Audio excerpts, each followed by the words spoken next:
Masya Allah. Oh iya, pertama kita bukan Ibrahim. Karena ada hal-hal yang dikhususkan. Rasulullah SAW itu istrinya berapa? 9. Itu nggak boleh bagi umatnya.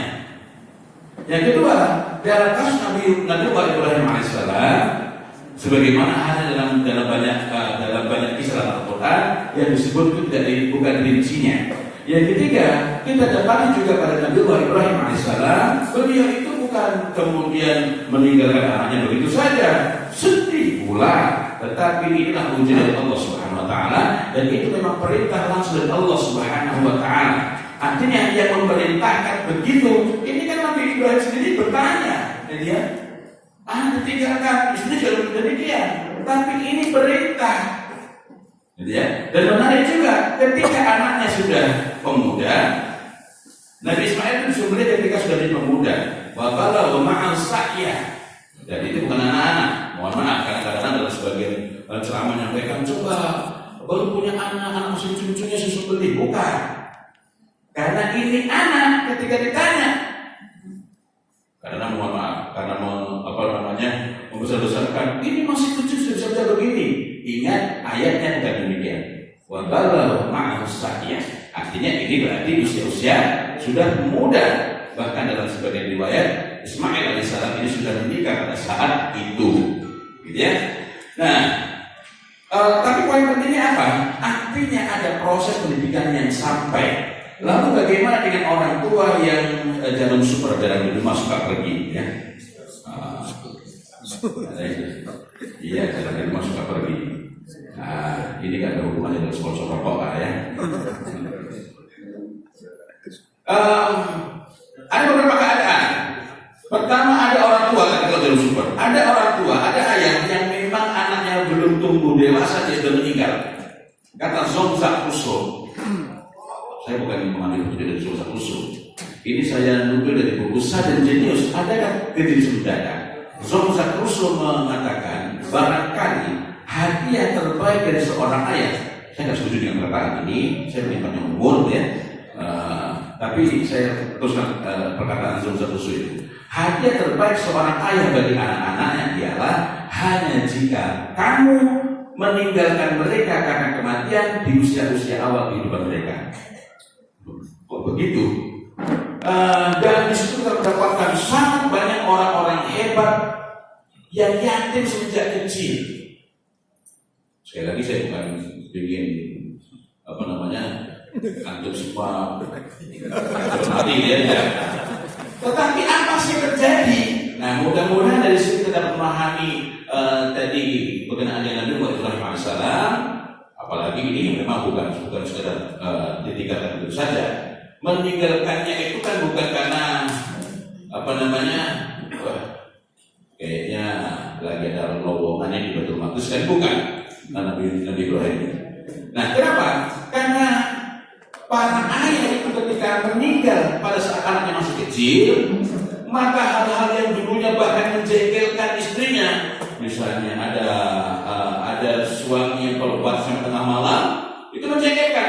Begitu meninggal, yang diceritakan oleh istrinya apa? Bapakmu dulu nak pembelajar luar biasa nak. Jadi diceritakan hal-hal yang bahkan menjengkelkan pun diceritakan sebagai sesuatu yang sangat baik, sehingga menimbulkan kesan yang sangat mendalam. Anak-anak itu punya pahlawan, the real hero, pahlawan beneran. Sosoknya ayahnya, cuma dia sudah ketemu ayahnya lagi, maka dia itu memiliki keinginan yang sangat kuat untuk menjadi orang yang hebat. Nah, cuma kan antum sekarang masih hidup, ya? Jadi nggak bisa begitu. Yang kedua, ada misalnya yang kerja 4 bulan di luar, pulang 1 bulan, 2 minggu, 2 bulan di luar, libur 2 minggu. Hal pentingnya ialah tugas dari terperlu, tapi begitu dia pulang, anak akan melihat cocok nggak, benar nggak yang dia omongin. Bilangnya keluar rumah ini ada amanah dakwah, atau bilangnya keluar rumah ini demi anak, carikan nafkah buat kamu, demi kamu. Ternyata begitu bapaknya pulang demikian. Dan itu jangankan karena marah,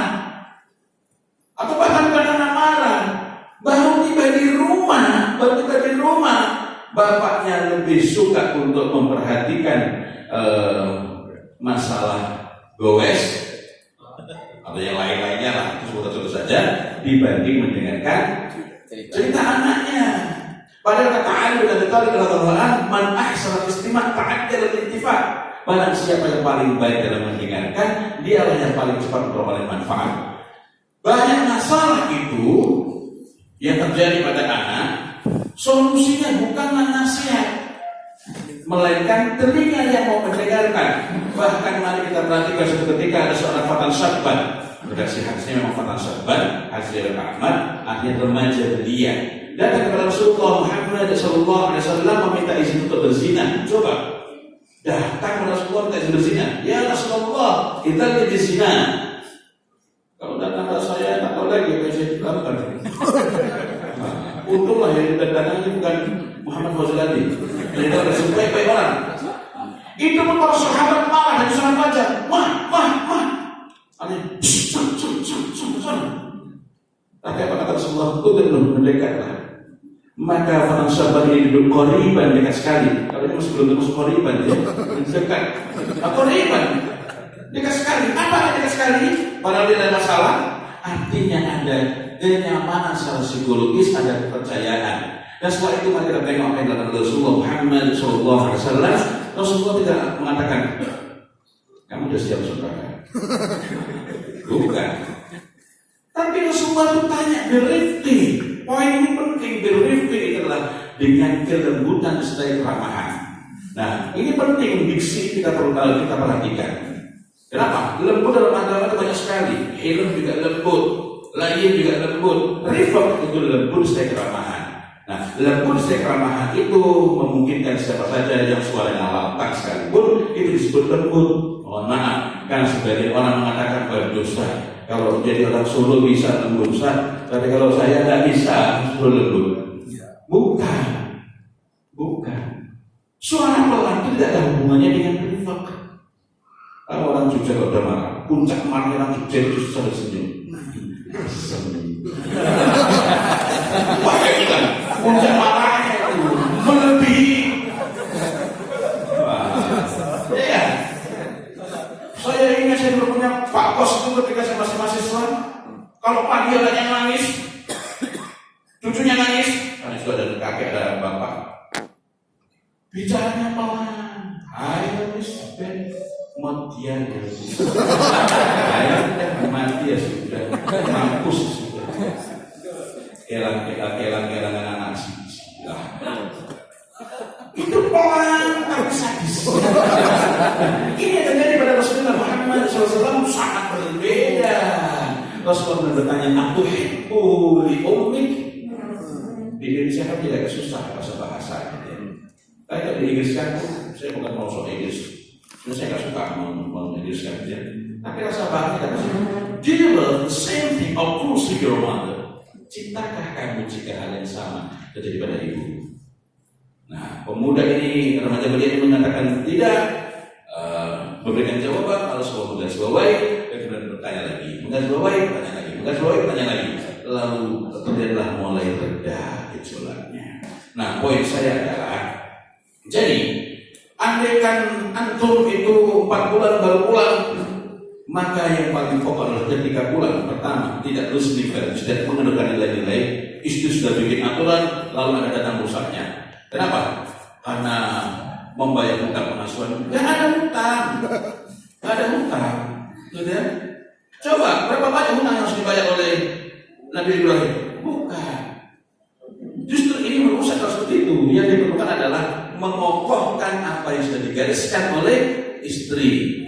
Tapi istri bagaimana mendidiknya? Ada komunikasi dengan suami. Kemudian ketika pulang itu harus sebagai sosok sebagaimana yang digambarkan, sebagaimana yang diciptakan. Katanya demi anak. Begitu pulang diperhatikan cuma emaknya anak-anak.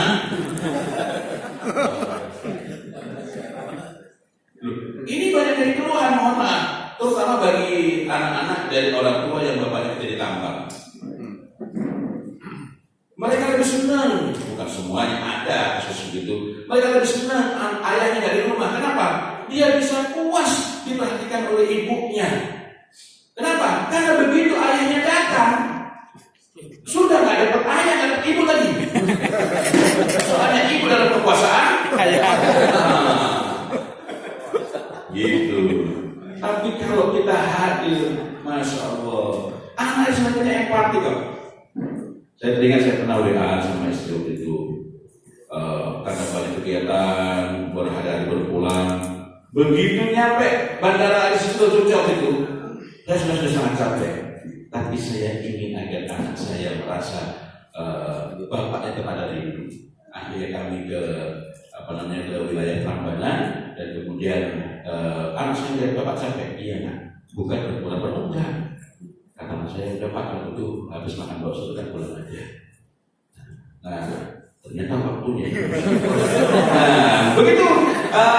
Tapi poin tadi kisah tadi adalah anak saya bukan yang melihat itu dan kemudian bapak istirahat dulu dan anak saya menawarkan untuk diinjek-injek. Diinjek bukan dasarnya. Karena anak belum bisa minjek, akhirnya yang bisa dilakukan adalah injek-injek. Nah, ketika dia merasakan bahwa kita itu berikan perhatian, anak akan berempati. Wallahu a'lam bishawab. Ini suatu mustaqim la ilaha illallah. Wallahu muwaffiq ila aqwamit thariq. Assalamualaikum warahmatullahi wabarakatuh.